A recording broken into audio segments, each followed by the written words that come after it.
Greetings, our Hebrew Israelite brothers and sisters. This is the high priest, L.D. Smith, the watchman on the wall.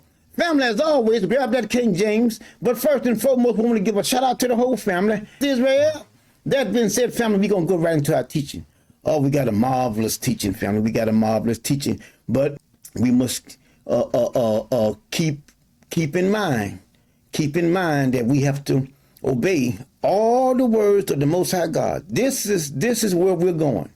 This is the whole logistics of it all. Obeying the word of the Most High God. Now, as I stated in other teachings, I want you guys to read along with me. I want you to think about the reading. I want you guys to listen to the words that are coming out of your mouth. I want you to think about it. Ponder the word. Think about it. Meditate on it. As Joshua said, he meditated on that word.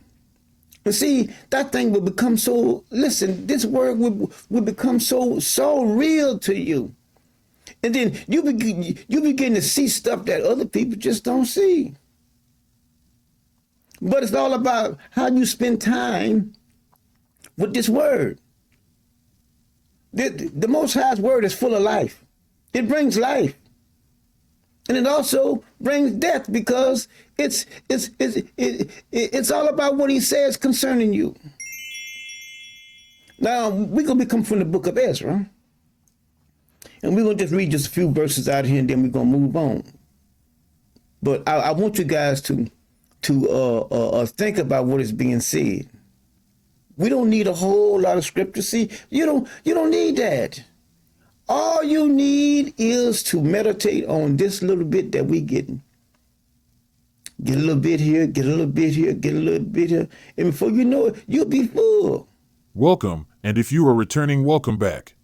You have to remember, this world that we live in, it wasn't made in one day. It wasn't.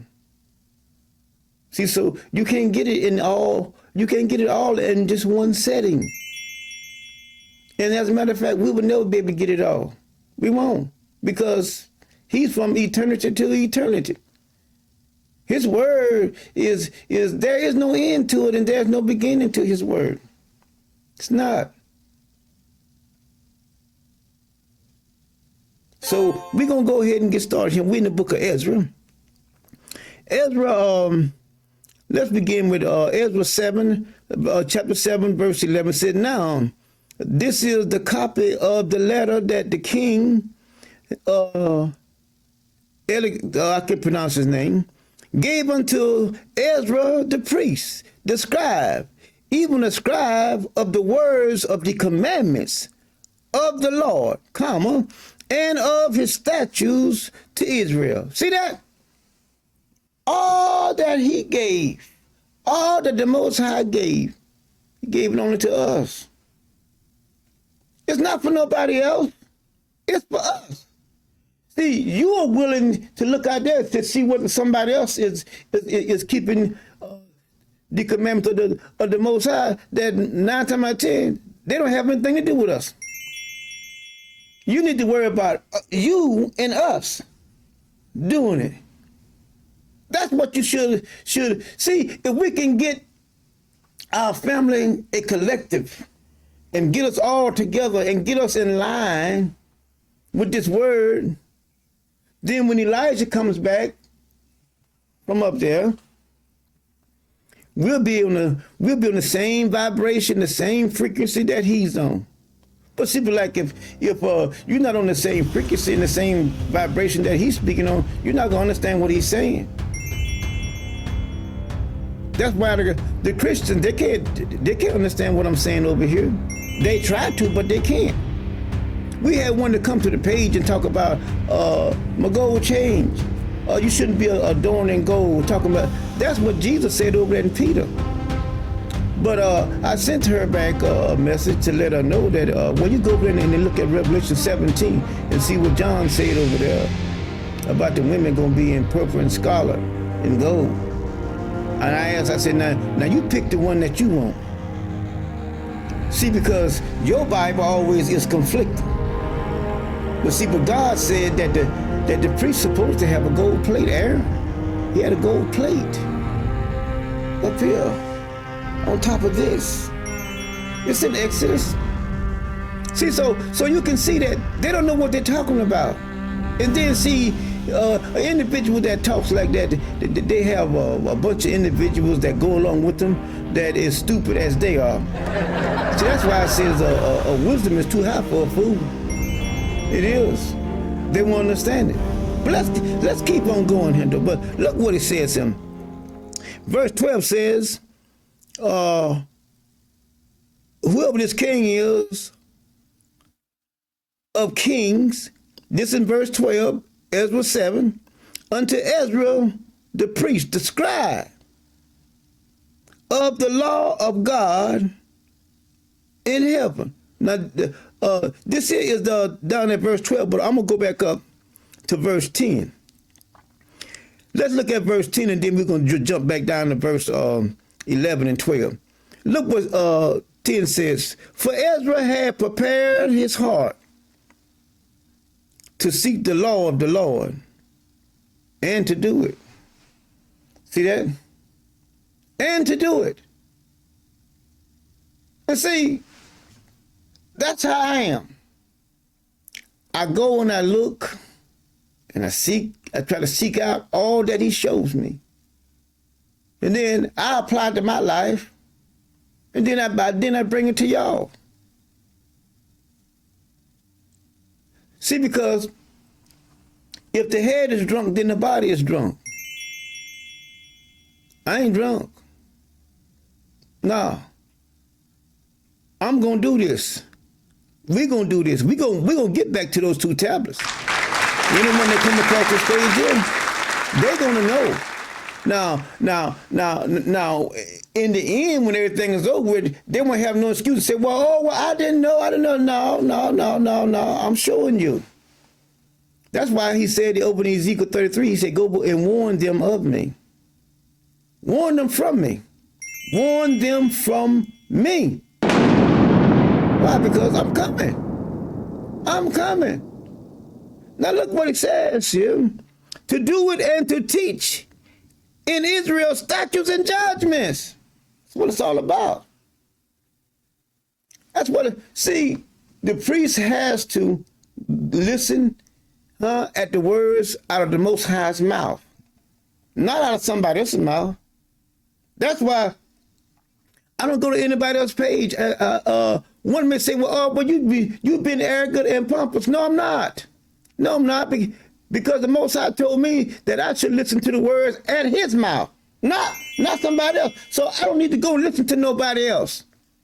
I listen to him. That's how we started out, and that's how I'm going to end. No, I don't go and listen at what nobody else is saying. That's their business. I'm not going to go on somebody's page and then tell them what to do. But I noticed here lately, there's a few that's been coming here, but I'm going to tell you, I'm going to straighten your ass out. You come here with some foolishness, I'm going to straighten you out. And it's not going to be long before you leave. That's right. See, you're going to do it right, or either you're going to leave. Choice is yours. Now look what he says here. In verse 10, he says, the latter part of it, he says, and to do it, and to teach in Israel statutes and judgments. Now let's go ahead and do it down here. 11, it says, now this is the copy of the letter that the king, whatever his name is, gave unto Ezra, the priest, the scribe, even the scribe of the word of the commandments of the Lord and of his statutes. And this king here of kings, unto Ezra the priest, a scribe of the law of the God of heaven, perfect peace, and at such a time. See that? See that? I purpose in my heart to come to you guys every week. Every week I purpose in my heart to come to you guys every week to give you what the Most High have said to me out of his mouth. And like I said, just go back and look at the Most High's word and see whether I'm wrong or not. That's what you got to do. And like I said, there are literally hundreds of thousands of people that are on the internet. But if you go and ask them what their assignment is, they don't have one. But you go back and you look at all the names, Israel, Jeremiah, all of them, Isaiah, all of them had an assignment. And the assignment was to go to his people. Why? Because God loved his people. God loved his people, so he's going to send. He's going to send someone. He's going to send someone there to warn his people so that his people can have a chance to turn to him. But anyway, we're gonna continue. Let's keep on going here now. We're in Ezra now. Let's go to 1 Samuel. Let's go to 1 Samuel. Now we can go to 1 Samuel. Watch this right here. Now let's go to 1 Samuel. I'm gonna show you something. I'm gonna confirm what I just said. Let's go to 1 Samuel chapter 3. Now watch it. Just watch it. See, I back up everything I say. I have to. See, one has to have an assignment.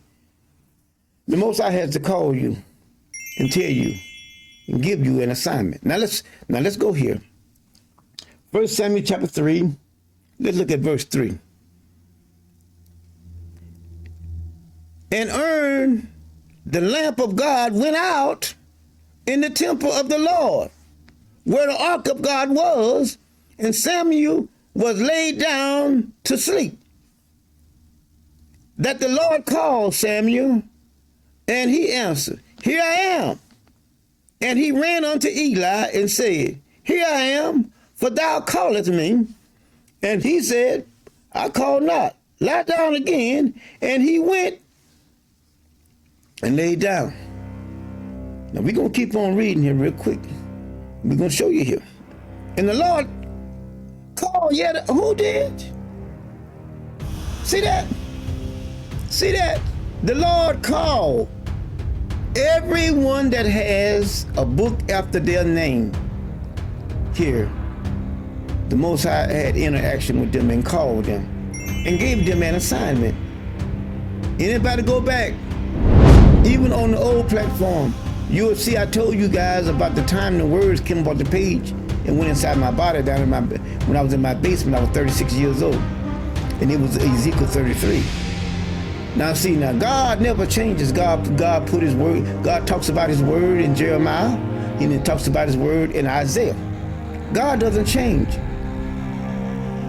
Like I say, there is a lot of people that are awakened, but you are doing something that you had not been called to do. He never told you to go and tell anybody anything. Now watch what he does here with Samuel.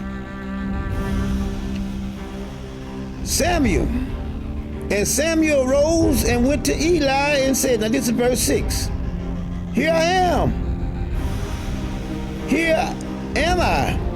For thou didst call me. And he answered, I called not, my son, lie down again. Now Samuel did not yet know the Lord, neither was the word of the Lord yet revealed unto him. See that? Do you see that?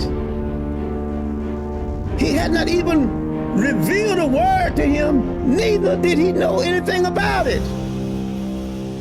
See, that's why God has to come to you and call you and then introduce himself and introduce his word to you and then give you an assignment. That's how it goes. But see, when you got everybody out there, you can go anywhere. But I'm telling you, you must stick to the way that God does it. You can't deviate to the right nor to the left. You got to do it just like he said do it. Because that's how he's going to do it. And the Lord called Samuel again the third time. This is verse 8. And he arose and went to Eli and said, Here am I, for thou didst call me. And Eli perceived that the Lord had called the child. Therefore Eli said unto Samuel, Go, lie down. And it shall be, if he call thee, that thou should say, Speak, Lord, for thy servant heareth. So Samuel went and laid down in his place. And the Lord came and stood and called as at other time, Samuel, Samuel. Then Samuel arose, speak, for thy servant heareth. And the Lord said unto Samuel, behold, I will do a thing in Israel at which both the ears of everyone that heareth it shall tingle. And in that day I will perform against Eli all things which I have spoken. See that? Everything that I've spoken concerning Eli, it's going to come to pass. Now to fast forward to let y'all know, Eli let his sons do all kind of perverse things and all kinds of things, you know, and they were working in the temple and stuff because they was the priest's sons, and they was in line to be a priest after that. But see, here's the thing. God said that I'm going to punish Eli. I'm going to punish your son. I'm going to punish your house. And I'm going to show you now. Now let's go ahead and jump down here to, let's keep on going. Let me see. All right, now we're going to get on here. All right, now, okay, now let's go to verse 15. It says, then Samuel laid until morning and opened the doors of the house of the Lord. And Samuel feared to show Eli the vision. Now, the Most High showed, now y'all read it for yourself now. He showed Samuel vision about what he's going to do to Eli and his sons. Now Eli is questioning Samuel, and Samuel's going to tell him. Now, verse 18, Samuel told him everything. And then you get on down here, and let's go and read. Let's read down to verse 21 here.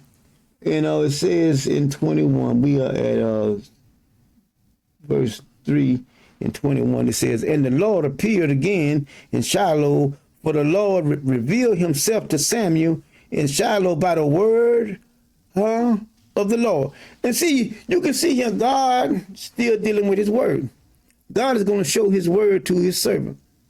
And then the thing about it is, that servant is going to speak God's word. And then God is going to perform that word. He's going to confirm every word. And he said, I confirm all the words of my servant, of my prophet.